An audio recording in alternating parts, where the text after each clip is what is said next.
Welcome to news watch. ముందుగా headlines చూద్దాం. జహీరాబాద్లో అర్ధరాత్రి డ్రంక్ అండ్ డ్రైవ్ తనిఖీలు. మంత్రి జూపల్లి కృష్ణారావుకు నూతన సంవత్సర శుభాకాంక్షలు తెలిపిన ఉన్నతాధికారులు. నీరు, విద్యుత్ లేక విద్యార్థుల అవస్థలు, తాగిన మైకంలో వార్డెన్ విద్యార్థులపై బూతుల పురాణం. క్యాన్సర్ బాధితులకు టీపీసీసీ జగ్గారెడ్డి ఆర్థిక సహాయం.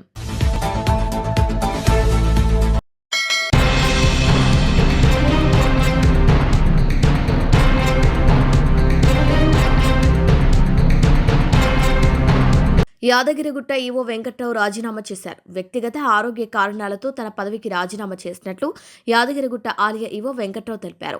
విధుల్లో కొనసాగలేనన్న తన అభ్యర్థనను ప్రభుత్వం సానుకూలంగా స్పందించి ఉత్తర్వులు జారీ చేసిందని తెలిపారు. త్వరలోనే ఆలయానికి నూతన ఈవో రానున్నారని వెల్లడించారు.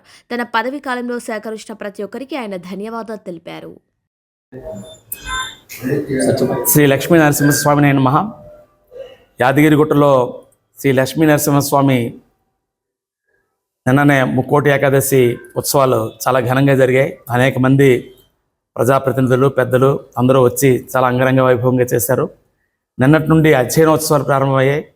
అధ్యయనోత్సవాలు కూడా ఇదివరకు ఎప్పుడు లేని విధంగా తిరుమలలో ఏ రకంగా అయితే చేస్తారో అంతకన్నా బాగా జరుగుతున్నాయని భక్తులందరూ అనుకోవడం మనందరం నిన్న విన్నాం. ఈరోజు ఉదయం పూజల్లో కూడా చాలా బాగా చేశారు.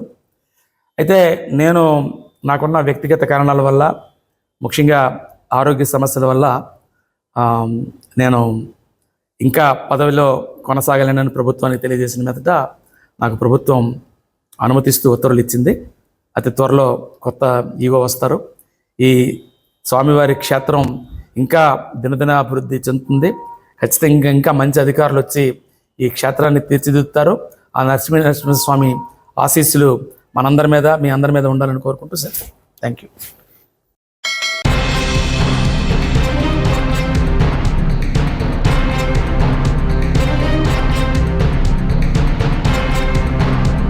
సిర్గాపూర్ ఎస్సీ గురుకులంలో విద్యార్థులకు గత 10 రోజుల నుండి కరెంటు లేకపోవటం, తాగటానికి, స్నానానికి నీరు లేకపోవటం తీవ్ర ఇబ్బందులు పడుతున్నామని రోడ్డుపై బైఠాయించారు. ఈ వార్డెన్ మాకు వద్దు అంటూ విద్యార్థులు ఆవేదన వ్యక్తం చేస్తున్నారు. తాగి వచ్చి బిల్డింగ్ పై నుండి పడేస్తాను అని బెదిరిస్తున్నాడని విద్యార్థులు మొరపెట్టుకున్నారు. ఈ సమస్యను పరిష్కరించాలని అధికారులను కోరుతున్నారు.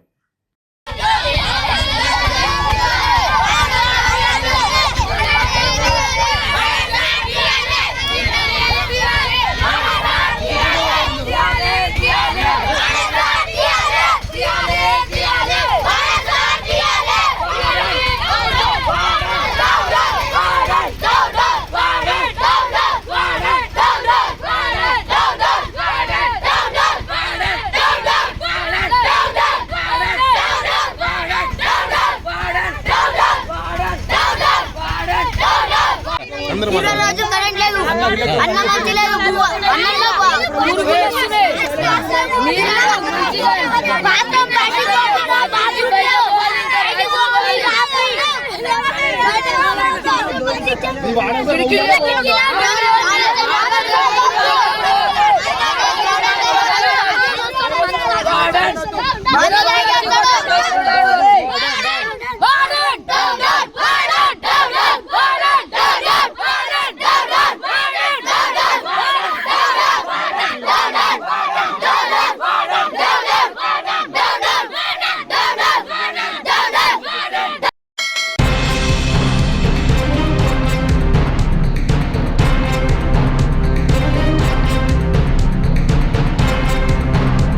సంగారెడ్డి జిల్లాలోని జహీరాబాద్ పట్టణంలో బుధవారం అర్ధరాత్రి 65వ నంబర్ జాతీయ రహదారిపై స్థానిక పోలీసులు డ్రంక్ అండ్ డ్రైవ్ తనిఖీలు నిర్వహించారు.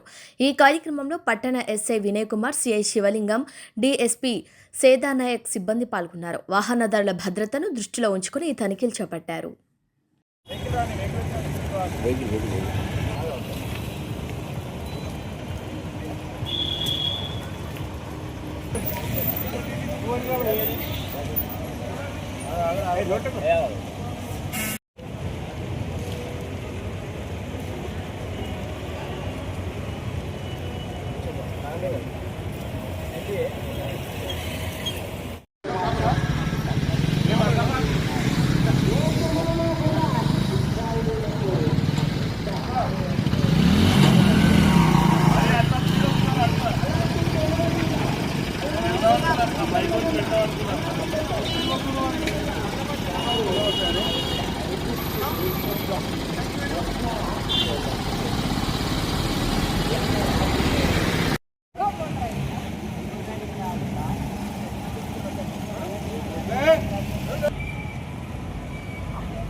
పర్యాటక సాంస్కృతిక ఎక్సైజ్ శాఖ మంత్రి జూపల్లి కృష్ణారావు డాక్టర్ బిఆర్ అంబేద్కర్ సచివాలయంలో పలువురు ఉన్నతాధికారులు మర్యాదపూర్వకంగా కలిశారు. నూతన సంవత్సరం పురస్కరించుకుని ఆయనకు పుష్పగుచ్చాలు అందజేసి శుభాకాంక్షలు తెలియజేశారు. అధికారులందరికీ మంత్రి జూపల్లి కృష్ణారావు ఈ సందర్భంగా నూతన సంవత్సర శుభాకాంక్షలు తెలిపారు. మంత్రిని కలిసిన వారిలో ప్రభుత్వ ప్రధాన కార్యదర్శి రామకృష్ణారావు, ఎక్సైజ్ శాఖ ప్రిన్సిపల్ సెక్రటరీ రఘునందన్ రావు, తెలంగాణ సాహిత్య academy secretary doctor, heritage director doctor Arjun Rao తదితరులున్నారు.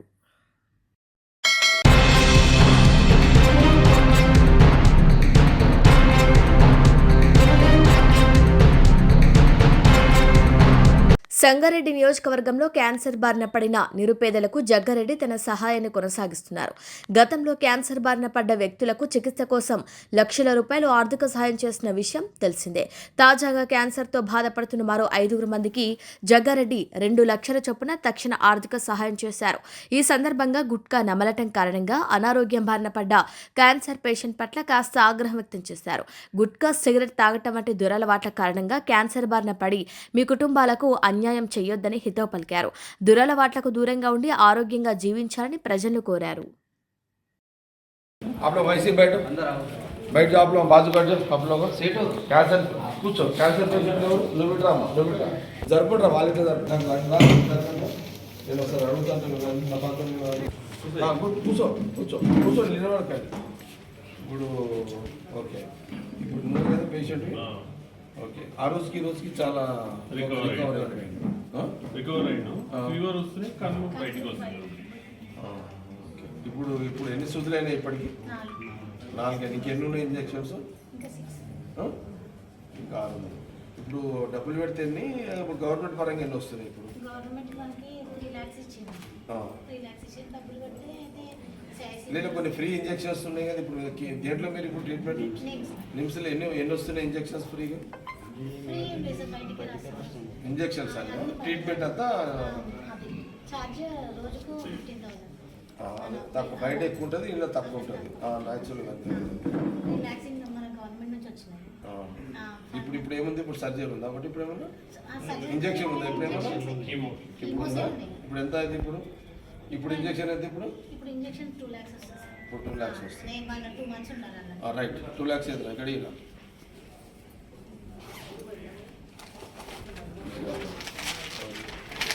लెక్క 2 lakhs. आपका क्या नाम? आपका ओके, यहाँ पे दिन के पास है बोले अभी कितना कीमा लिए मेरे को 8 कीमो दी. अभी कितना है आपको?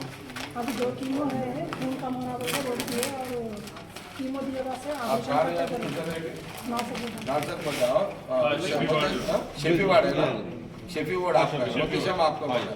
शेफी कहाँ है? शेफी किधर है? अभी घर पे भी नहीं है. घर पे भी नहीं. कहाँ गए? मसूद कहाँ गए? शेफी मसूद शेफी कहाँ गए? फोना बंद है. चलो, आप ही चला पेशेंट. ठीक है, और कौन है? हाँ, लोग जब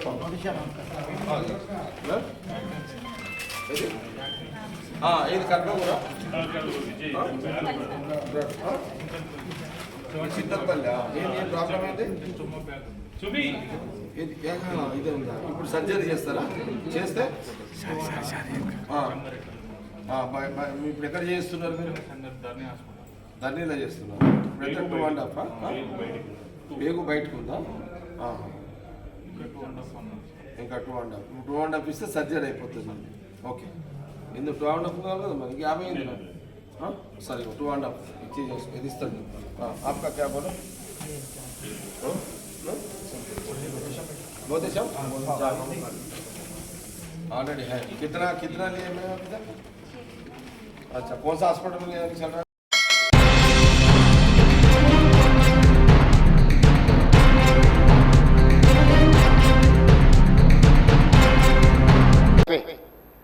ప్రపంచ స్థాయిలో ఆ రోజుల్లోనే టెండర్లు పిలిచి సాంకేతిక నిపుణులను నియమించి మోక్షగుండం విశ్వేశ్వరయ్య ద్వారా శాశ్వతంగా ఈ నగరానికి వరద ముప్పు నుంచి రక్షించడమే కాకుండా తాగునీటి సమస్యను పరిష్కరించడానికి 1908లో నిజాం సర్కార్ ఈ కార్యక్రమాన్ని, ఈ ప్రాజెక్టును చేపట్టడం జరిగింది.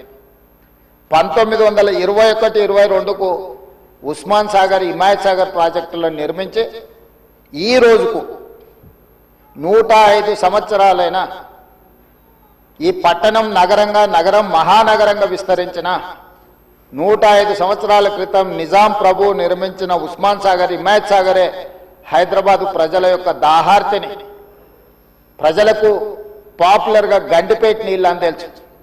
హైదరాబాద్కి ఎవరైనా వచ్చి కొంచెం హుషారైతే గండిపేట నీళ్ళు అడ్డట్టున్నాయని అంటుంటారు మనోళ్ళు పెద్దలు. అంటే గండిపేట నీళ్ళలో వికారాబాద్ నుంచి వచ్చే నీళ్ళల్లో ఒక గొప్ప మహత్యం ఉంది. వికారాబాద్ అడవి ఏదో పిచ్చి మొక్కలతో మొలిచిన అడవి కాదు అధ్యక్ష, వనమూలికలతో కూడుకున్న అడవి. వఖారాబాద్ కా హవా లాఖోं का దవా, అంతేనా అధ్యక్ష? లాఖోं మరీదోं का దవా. టీబీ వచ్చిన వాళ్ళని తీసుకెళ్లి వికారాబాద్లో వదిలేస్తే అక్కడ 3 నెలలు ఉంటే నేచరే వాళ్ళని క్యూర్ చేసే విధంగా, అంటే నిజాం వికారాబాద్ అడవులను పిచ్చి మొక్కలతో కాకుండా వనమూలికలతో కూడుకున్న చెట్లను నాటి వాటిని పెంచడం వల్ల వికారాబాద్లో టెంపరేచర్స్ తక్కువ ఉంటాయి అధ్యక్ష. హైదరాబాద్లో ఈ చుట్టుముట్టుతుండే టెంపరేచర్ కంటే 2-3 డిగ్రీలు వికారాబాద్ అనంతగిరి కొండల్లో టెంపరేచర్ తక్కువ ఉంటుంది. అక్కడ గాలి, అక్కడి నీరు చాలా గొప్ప వనమూలికలతో కూడుకున్నది. ఆ నీళ్ళే గండిపేటకు వచ్చి ఆ గండిపేట నీళ్ళే హైదరాబాద్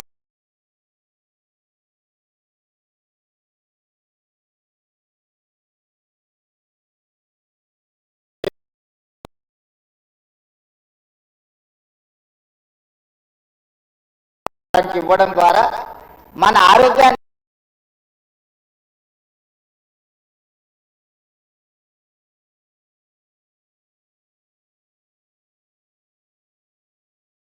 కాపాడడం కాకుండా మనకు తెలివితేటలను కూడా మెరుగుపరచుకోవడానికి నిజాం సర్కార్ ఇవన్నీ ఏర్పాటు చేసింది అధ్యక్ష.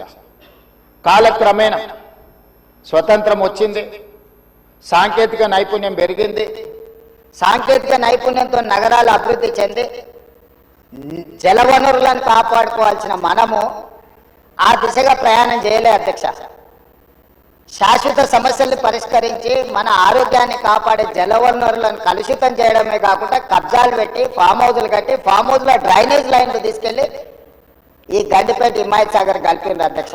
ఆగర్భ శ్రీమంతులు కట్టుకున్న ఫామ్ హౌజుల్లో ఉన్న డ్రైనేజ్ కనెక్షన్స్ తీసుకెళ్లి గండిపేటకు హిమాయత్ సాగర్కు కనెక్ట్ చేస్తే వాళ్ళ మీద ఉక్కుపాదం మోపి అన్నిటిని కూలగొట్టి లక్షలాది నగరంలో ప్రజలు తాగే నీళ్లను కలుషితం చేస్తే ఎవరిని క్షమించమని చెప్పి మా ప్రభుత్వం వచ్చిన తర్వాత కఠినమైన చర్యలు తీసుకున్నది అధ్యక్ష. దాని మీద ఎన్నో విమర్శలు వచ్చినాయి. జన్వాడలో ఫామ్ హౌజులు, మొయినాబాద్లో ఫామ్ హౌజులు కట్టుకున్న వాళ్ళు నా మీద దాడి చేసిరు. లక్షల కోట్ల రూపాయలు సోషల్ మీడియాలో ఖర్చులు పెట్టి బద్నాం చేసే ప్రయత్నం చేసింది. అయినా మా సంకల్పం మంచిది, పేద ప్రజలకు మేలు జరగాలన్న ఆలోచనతో ఎన్ని విమర్శలు వచ్చినా వెనక్కి తగ్గకుండా 100% ఆ కార్యక్రమాన్ని ముందు తీసుకెళ్లే ప్రయత్నం చేసి, అదేవిధంగా మాకొచ్చిన అవకాశాలలో ప్రపంచంలో చాలా దేశాలు తిరిగినాం అధ్యక్ష. చాలా దేశాలను చూసినాం. అభివృద్ధి చెందిన ప్రతి దేశంలో ఒక నదీ పరివాహక ప్రాంతాన్ని అభివృద్ధి చేయడమే కాకుండా వ్యాపార కేంద్రాలుగా మార్చారు. ఈరోజు న్యూయార్క్, న్యూజెర్సీ మధ్యలో హడ్సన్ రివర్, లేకపోతే లండన్లో థేమ్ రివర్. నేనే మంత్రులనే కాకుండా మిత్రులు అక్బరుద్దీన్ ఓవైసీ గారితో కూడా కలిసి మేము లండన్లో ఆ ప్రాజెక్టును పరిశీలించడం జరిగింది. జపాన్లో చూడడం జరిగింది, సౌత్ కొరియాలో చూడడం జరిగింది, సింగపూర్ లాంటి నూతనంగా అభివృద్ధి చెందిన దేశాలను మనం పర్యటించడం జరిగింది. జర్మన్ లాంటి దేశాలు తమరు కూడా కౌన్సిల్ చైర్పర్సన్ సుఖేందర్ రెడ్డి గారు కూడా వెళ్ళి మీరు చూసి వచ్చి మీరు కూడా నాతోని మీ అనుభవాలను కొంత నాకు వివరించడం జరిగింది. అంటే ప్రపంచ స్థాయి గుర్తింపు పొందిన నగరాలలో నదీ పరివాహక ప్రాంతాలను కాపాడుకోవడమే కాకుండా ప్రక్షాళన చేయడమే కాకుండా వ్యాపార కేంద్రాలుగా మార్చి ఆ రాష్ట్రము, ఆ దేశం యొక్క ఆర్థిక వ్యవస్థను బలోపేతం చేసుకోవడానికి ప్రపంచ దేశాలు పోటీ పడుతున్నాయి. ఈరోజు గుజరాత్ అహ్మదాబాద్లో సబర్మతి రివర్ ఫ్రంట్ కట్టుకున్నారు. భారతీయ జనతా పార్టీ నాయకులు ప్రజాప్రతినిధులు గొప్పగా చెప్పుకుంటుంటారు. నరేంద్ర మోడీ గారు, అమిత్ షా గారు గుజరాత్లో సబర్మతి రివర్ ఫ్రంట్ అద్భుతంగా కట్టిరని దాదాపుగా 60,000 ఫ్యామిలీలను అక్కడి నుంచి తరలించింది అధ్యక్ష. 60,000 కుటుంబాలను సబర్మతి రివర్ ఫ్రంట్ అభివృద్ధిలో భాగంగా ఆ సబర్మతి రివర్ ఆనుకొని ఉన్న పేదలను అందరిని కూడా అక్కడి నుంచి తరలించారు. ఉత్తరప్రదేశ్లో గంగానది ప్రక్షాళన చేసి అక్కడ రివర్ ఫ్రంట్ కట్టుకున్నారు. ఈ మధ్యకాలంలో ఢిల్లీ ఎన్నికల్లో బీజేపీ యమునా నదిని ప్రక్షాళన చేసి ప్రపంచ స్థాయి నదీ పరివాహక ప్రాంతాన్ని అభివృద్ధి చేస్తామని ఎన్నికల్లో భారతీయ జనతా పార్టీ నరేంద్ర మోడీ గారు చెప్పి ఢిల్లీ ఎన్నికల్లో గెలవడం జరిగింది. ఆ విషయాలను అన్నిటినీ భారతీయ జనతా పార్టీ అద్భుతంగా గొప్ప అభివృద్ధి నమూనాగా మాట్లాడుకొని ఎన్నికల్లో ఎజెండాగా మార్చి చెప్పుకున్నారు అధ్యక్ష. మేము తప్పు పట్టడం లేదు. అభివృద్ధి జరిగినప్పుడు కొంతమందికి ఇబ్బంది జరుగుద్ది. ఆ ఇబ్బంది జరిగిన వాళ్లకు ప్రభుత్వాలు న్యాయం చేయాలి.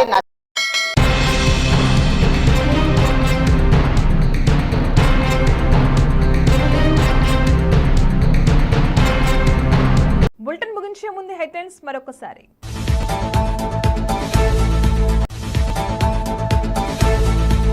జహీరాబాద్లో అర్ధరాత్రి డ్రంక్ అండ్ డ్రైవ్ తనిఖీలు. మంత్రి జూపల్లి కృష్ణారావుకు నూతన సంవత్సర శుభాకాంక్షలు తెలిపిన ఉన్నతాధికారులు.